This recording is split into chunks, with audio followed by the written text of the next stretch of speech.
하나님 말씀 에베소서 1장 15절에서 19절 말씀을 합독하시겠습니다. 에베소서 1장 15절에서 19절 말씀을 합독하시겠습니다. 함께요.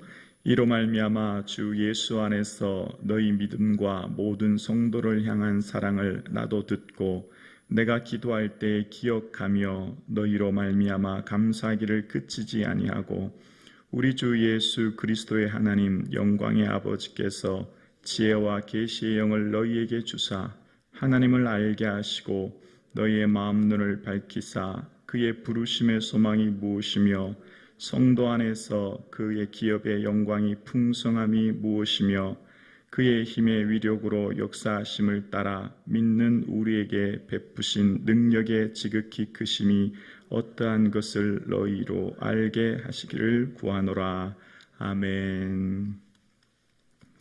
예수님은 우리의 기쁨인 줄로 믿습니다. 아멘. 그 예수님께 늘 감사하며 기뻐하며 찬양을 풍성히 드릴 수 있기를 주님의 이름으로 축복합니다. 사도 바울은 첫 번째 기도할 때 감사를 먼저 고백했는데요. 그것은 에베소 교회에 대한 믿음과 사랑을 듣고 기도할 때마다 라고 이야기합니다.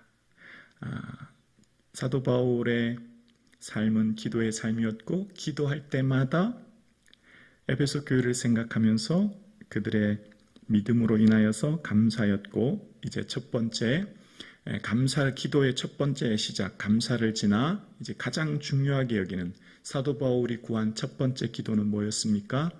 지혜와 계시의 영, 지혜와 계시의 성령을 주시고 하나님을 알기를 첫 번째로 구합니다. 그러니까 기도의 첫 번째 구하는 내용은 하나님 성령님께서 함께해 주시사 하나님을 알게 해 주십시오라고 기도해요. 에베소 교회 성도를 향한 기도 중에 말입니다. 오늘 사랑하는 성도님, 저와 여러분의 삶에 하나님이 어떤 분인지에 대해서 게으르지 않고 부지런히 애써서 주님의 알아가는 깊이가 넓이와 높이가 날마다 다해질 수 있기를 주의 이름으로 축원합니다. 하나님의 사랑을 우리가 다 헤아릴 수가 없죠. 다 깨달을 수가 없는 것입니다. 우리를 향한 하나님의 사랑이 이미 사도 바울은 창세전에 이 만물을 창조하기 전에 나를 사랑하시고 택하셨다고 말씀하시고 자기 아들을 죽기까지 내어주신 하나님의 사랑을 우리가 다 일일이 깨닫지 못하는 어마어마한 크기의 사랑을 사도 바울은 알고 있었기 때문에 그 하나님의 사랑을 먼저 알기를 구하고 있습니다. 여러분, 하나님의 사랑은요, 지혜와 계시의 영인 성령을 통해서만 하나님을 알 수 있어요. 하나님은 우리의 어떤 노력으로 알 수 있는 것이 아니라 성령님을 통하여만 온전히 주님을 알 수 있기에 지혜와 계시의 영을 주사라고 사도 바울은 구하고 있는 거죠. 성령님을 내게 주셔서 성령님의 그 조명하심 아래 하나님을 깊이 알 수 있도록 사도 바울은 기도하는 것입니다. 여러분, 우리 인생에서 가장 귀한 지식이 먼저 하나님을 아는 것입니다. 종교개혁자인 칼빈은 기독교 강요에서 하나님을 알지 못하면 우리 인간인 나 자신을 알지 못한다고 이야기하거든요. 사람은 내가 누구인가를 온전히 알기 위해서는 먼저 하나님을 알아야 되는 것입니다. 오늘 여기 계신 일부의 새벽 예배 드리신 사랑하는 성도님, 하나님을 얼마나 알고 계신지요? 우리의 기도 속에 하나님을 알기 원합니다. 늘 하나님의 알을 더 알기 원하고 찾고 구하는 저와 여러분 되실 수 있기를 주님의 이름으로 축원합니다. 하나님을 알면 내가 왜 오늘 살아야 되는지를 아는 거예요. 부르심의 소망이 무엇인지 아는 거예요. 하나님을 알고 나면 반드시 사람들은 내 삶의 존재 이유를 알게 됩니다. 마음 눈을 밝혀주시고 부르심의 소망, 부르심의 이유, 내가 왜 살아가는지 존재 이유를 깨닫게 되는 거죠. 오늘 저와 여러분, 내가 왜 살아가는지 삶의 이유가 분명해질 수 있기를 주의 이름으로 축원합니다. 하나님께서 나를 택하신 그 은혜 안에 내가 왜, 무엇 때문에, 무엇을 위해 살아야 되는지 머뭇머뭇하지 않습니다. 쭈뼛쭈뼛하지 않습니다. 명확하고 하나님을 향한 삶의 결단이 단호합니다. 오늘 살아가는 저와 여러분, 오늘 왜 우리가 사는 것입니까? 하나님의 영광 위에 사는 줄로 믿습니다. 그렇기 때문에 오늘 살아가는 삶의 이후의 모든 선택의 순간, 크고 작은 모든 선택의 기준은 하나님의 기쁨이에요. 하나님의 영광이에요. 못할 이유가 없죠. 이 제한된 시간, 짧은 시간 안에 우리가 우리의 삶 가운데 오직 주의 영광 가운데 살아갈 수 있기를 주의 이름으로 축원합니다. 왜 우리가 하나님께서 부르신 그 소망이 존재 이유가 하나님의 영광일까요?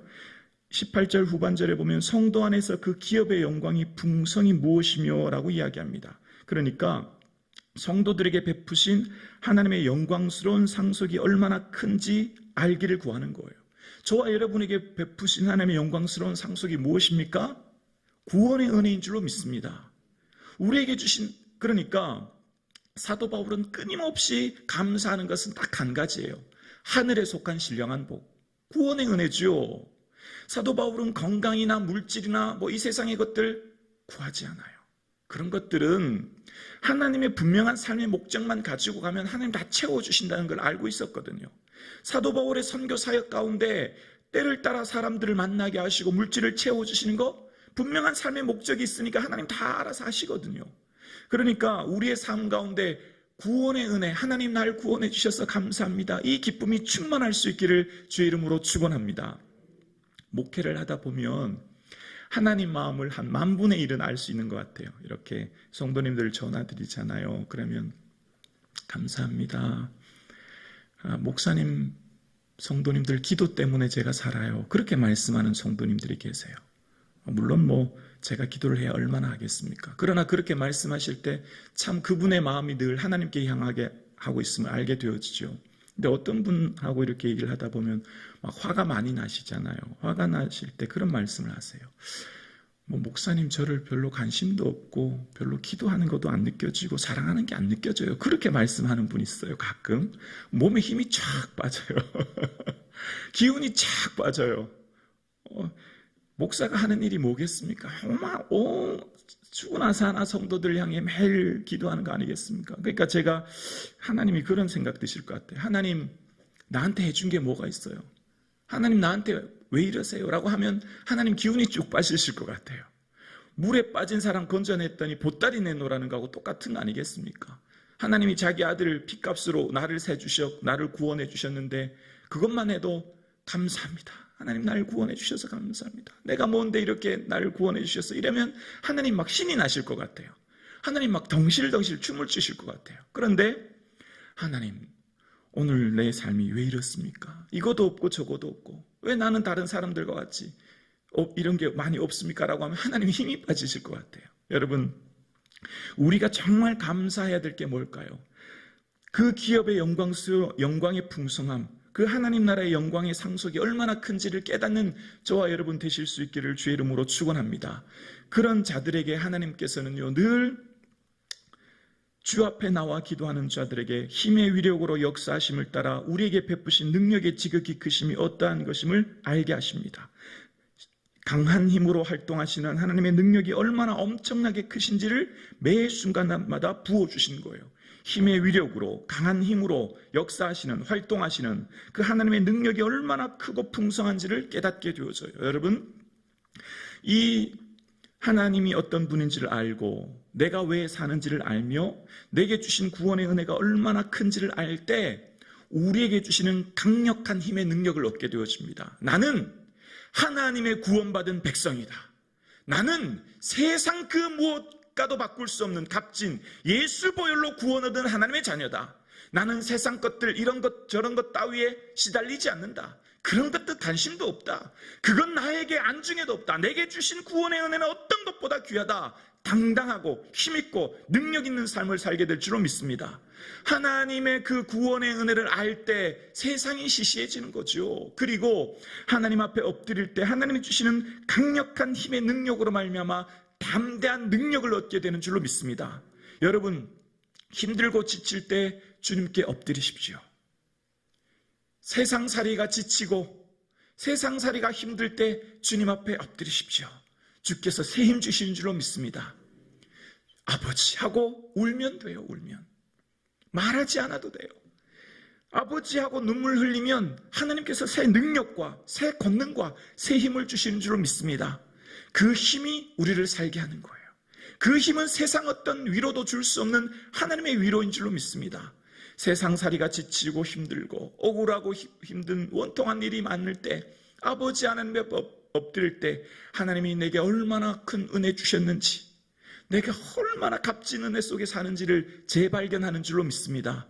그래서 그 힘의 위력으로, 강력한 힘으로 역사하시고 활동하시는 그 하나님의 능력이 지극히 크심을, 어떠한 것임을 알게 되기 때문에 오늘을 살아가는 새 힘과 생능력을 얻게 되는 줄로 믿습니다. 오늘 여기 계신 우리 사랑하는 성도님은 하나님께서 세우신 중보기도의 사역자들이십니다. 얼마나 소중하고 귀한지 몰라요. 여러분이 하나님의 보배인 줄로 믿습니다. 기도하는 교회가 사는 거예요. 기도하는 성도로 말미암아 그 교회가 견고해지는 거죠. 오늘 이 새벽 예배에 나오신 우리 사랑하는 성도님, 교회는 꼭 피택하고 나면 시험 들어요. 누가 하는 걸까요? 사단이 하는 거거든요. 교회가 세워지는 건 사람이 세워지는 거고, 사람이 세워져야 교회가 견고히 서는데 꼭 피택하고 나면 교회는 큰 시험에 듭니다. 꼭 피택하고 나면 교회가 말이 많고 어려워져요. 우리 교회가 시험 들지 않도록 기도해 주시기를 원합니다. 또한 두 번째는 피택하면 꼭 나는 못합니다. 나는 자격이 없습니다. 그런 분이 계세요. 자격 없는 분이 누가 있겠습니까? 목사인 저도 자격이 없는데 다 자격이 없죠. 피택하고 나면 함께 한 마음으로 협력해서 몸된 자를 섬길 수 있도록 기도해 주시길 바랍니다. 어쩌면 자격 없다고 하는 분은 좀 희생하기가 힘든가 봐요. 봉사할 마음이 없으신 것 같아요. 그게 핵심 아니겠습니까? 직장생활 바쁘고 지친데 내가 교회까지 봉사할 여력이 안 된다. 그런 마음 갖고 계시지 않나 생각돼요. 그러나 우리가 구원을 얻은 데가 얼마나 큰데 그렇지 않습니까? 말씀을 묵상해 보십시오. 창세전에 나를 택했고 오래전부터 내게 구원의 은혜를 주시고 하나님께서 예비하신 은혜가 오늘 나를 살게 하는데 그 구원의 은혜가 얼마나 큰데 내가 주를 위해 못할 게 뭐 있겠습니까? 여러분, 내가 주를 위해 내 목숨을 못 내놓겠습니까? 내 전 재산을 못 드리겠습니까? 내가 구원해 주신 은혜가 얼마나 큰데 내가 못 드릴 게 뭐가 있겠습니까? 이 구원의 은혜를 정말 깨달아 안다면, 내가 구원 얻은 백성이란 걸 믿는다면, 내가 정말 하나님 나라의 그 영원한 나라를 상속받았다는 것을 믿는다면 내 삶이 달라지는 거죠. 그래서 여기 계신 우리 귀한 중보기도의 사역자이신 우리 사랑하는 성도님, 피택되신 분들이 기쁨으로 교회를 섬길 수 있도록 기도해 주시기를 원합니다. 하나님께서 향후 우리 성북중앙교회 5년 동안 베푸실 놀라운 능력과 역사의 주인공이 될 수 있도록 우리 교회가 반드시 부흥할 줄로 믿습니다. 성장할 줄로 믿습니다. 하나님만을 사모하고 그 마음 중심에 순결한 마음으로 주님을 사모하고 나아간다면, 그 동기가 예수님의 기쁨이라면 하나님 반드시 우리 교회에 은혜 주실 줄로 믿습니다. 저는 확실히 믿습니다. 이제 우리 교회에 주실 놀라운 은혜의 주인공들이 우리 온 성도님들이 되게 하시고, 특별히 피택된 분들이 기쁨으로 동참해서 오늘날 하나님의 놀라운 역사를 능력의 증인들 되어질 수 있도록 기도해 주시기를 권면드립니다. 기도드리겠습니다.